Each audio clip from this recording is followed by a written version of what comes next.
So that is the reason why Akufo-Addo is going through all that he's going through. And the other thing is that 99% of his communicators, 99% of his communicators are always one sentence away from the psychiatric hospital.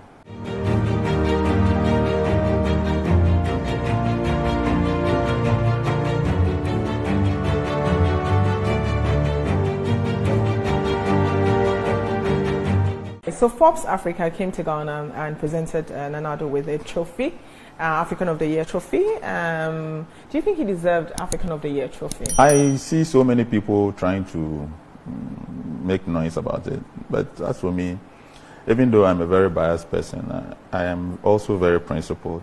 Yeah. Ghana Web, this Ghana Web, nominated me, not awarded, nominated me for social media personality of the year. I put it on Facebook, though I was enjoying, I was jubilating. Social media personality of the year. And I'll come and sit here and say that Nana Addo has been awarded, not nominated. Awarded.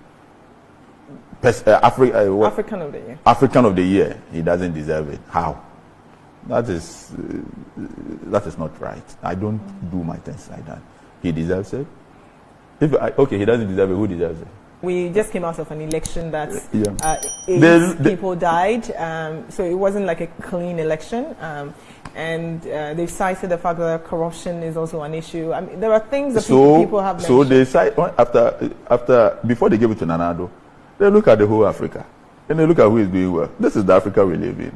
So they looked at the whole Africa. Do you want to give it to the president of South Africa? Over 1,000 people died when Jacob Zuma was arrested. Do you want to give it to the president of Togo? He doesn't have the kind of democracy we have in his country. Okay. Who do you want to give it to? And I believe that Akufo-Addo deserves it.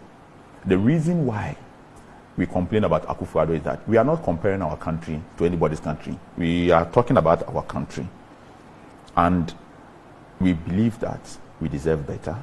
We believe that we can do better.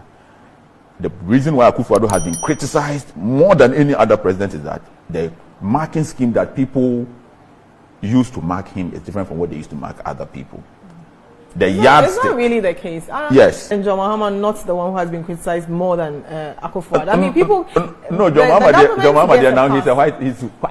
He's white. Hey, Akufo-Addo has made him look good. He looks so. He's so good. Whatever he did, it is very difficult to talk about it. He looks so good because people expected. Nobody expected Akufo-Addo to become president, to be compared to the same person they called incompetent. Okay, I get you. Today, Akufo-Addo's people are doing a comparative analysis. The John Mahama time, not saying, no, we thought you were better. Okay. Way, way better. Now you are comparing yourself to the guy that you said, we are in school.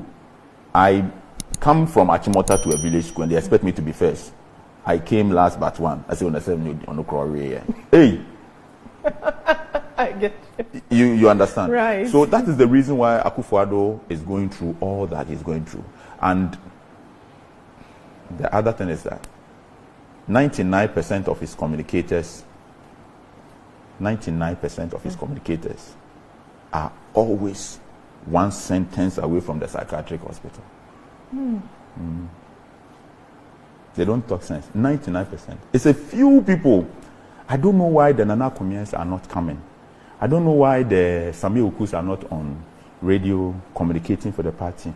I don't know why people like Rita Sobaire, them are not. Those people that are left now, that are born, yes, I said they are always one sentence away from Asalam down. I want to give you headlines. Okay. I think Carlos Ahinkra mentioned that if you cannot pay, if you do not want to pay for the e-levy, don't use Momo. Yes. A statement like that. It's normal. It's a normal statement by people who are going to opposition. We have seen it. We have been here since 1992. It's normal. When you are going to opposition, you talk nonsense. Yeah. Do you think the minority will make any headway with this e-levy? Do you think, or the government will push through and tax the people? You see, the government will definitely meet them halfway. The tax will be introduced, no two ways about it. I remember when Atamils, when was the talk tax introduced? I can't quite remember. Yeah. Offhand. But yeah, I remember there was one tax, and we were talking about now they are going to tax the air because it's talk. Yes, They say it's air. yes, I remember. They will definitely introduce it. CST, yeah. Yes, they will definitely introduce it, but it will be maybe they'll reduce it to a certain percentage, and then something will definitely happen. However, assuming John Mahama were to be in power now, he wants to introduce e-levy. Comment as Honorable Eslowson. That is politicians for you. Today, NDC is fighting over e-levy. They don't like cathedral. I want John Mahama to tell me that when he becomes president, the cathedral, he will go and stand there and announce that he's going to use it to build the Ghana International Hospital for medical tourism.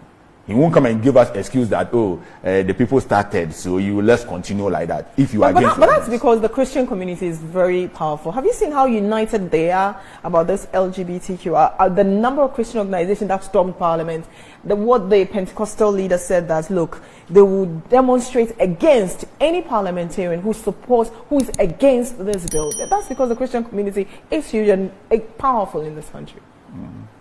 That is democracy. That is democracy. The LGBT community 40 years ago could not stand anywhere and make the noise they're making today. Sure. They've come together, agitated, formed groups, and that's why they are. So the Christian communities are doing what any group will do. So my point is that it means that if, say, John Mahama gets the opportunity, he should go and build a cathedral. There is land, plenty land. My problem with this whole cathedral thing is very simple and straightforward. Which MPP person would have supported John Mahama to demolish buildings and build a church there? Yeah. Which MPP person would have done that? All my friends in the NDC, in the MPP. Which one of them that John Mahama wants to demolish all those houses and come and build church? Didn't the MPP people start screaming that Atamils has turned the castle into a prayer ground? Yeah. Just praying, they had issues with it. Yeah. Can you imagine what would have happened if NDC decided to demolish buildings and put up a church there? This kind of hypocrisy is just too much. So I've just decided to find a way to maintain my relationship with people. Because this hypocrisy, and NDC will come to power, and I'm saying that they should go and build a cathedral. We need a cathedral in this country. I support it. But I don't know why anybody would decide that you want to demolish. Okay, Cairo, Egypt, they want to build a new city. What did they do first? They built a mosque and the biggest cathedral in the Middle East, 400 kilometers away from Cairo. Why? Because it will expedite. Yes, yeah. It will serve as a catalyst. That will bring so many people and development into that area. What's your relationship with John Mahama? John Mahama has always been my very, very good friend. And John Mahama and his family, they like me, because even in 2016, there's one thing that NPP people don't know. In 2016, see, John Mahama and his people, they are very nice people. Yeah. They are very tolerant. What happened in 2016? I want to know. In 2016, I went to a Nana Akufo-Addo's campaign somewhere in the Western region. Right. And I came back. My car was so dirty, but I had a meeting too with Ibra. Right. And this was in the heat of the election. I had a discussion with Ibrahim Mahama. So I drove straight to him and said, why your car make dirty so? I said, where we go campaign, one commodity people. He just laughed. I said, A+, people, they worry. But it didn't change anything. The guy, my own MPP people, I will go to Akufo-Addo's house that I went to campaign with your mama. Don't open the gate for me. Don't open. John Mahama and his family and the people around them are very nice people.